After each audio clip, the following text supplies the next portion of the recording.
पुण्या मुंबई मेट्रो सिटीमध्ये 1 कोटीचा फ्लॅट, त्याच्या कडेला एक मोठंसं स्विमिंग पूल, आतमध्ये खूप छान असं मंदिर, शिवाय जिम पण, 25-30 लाखाची गाडी, मुलं इंटरनॅशनल स्कूलमध्ये शिकायला.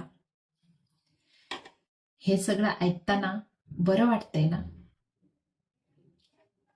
पण त्या 1 कोटीच्या फ्लॅटला मात्र दिवसभर कुलूप.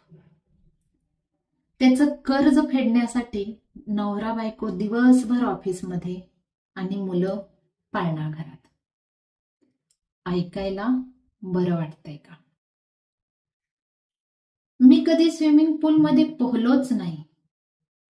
1 मिनिटाच्या मनशांतीसाठी कधी मी देवळात गेलोच नाही.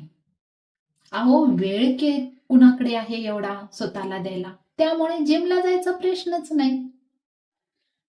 ऐकायला बरं वाटतंय का? एखादी गोष्ट आवडली तर नंतर घेऊ, असं मनाला सांगून मन शांत करतोय. ऐकताना बरं वाटतंय का? हप्त्याच्या विचाराने त्या कोटीच्या फ्लॅटमध्ये सुद्धा झोप येत नाही. ऐकताना बरं वाटतंय का? खरंच आपण दुसऱ्याची लाईफ बघून म्हणतो तो किती सुखी आणि समाधानी आहे.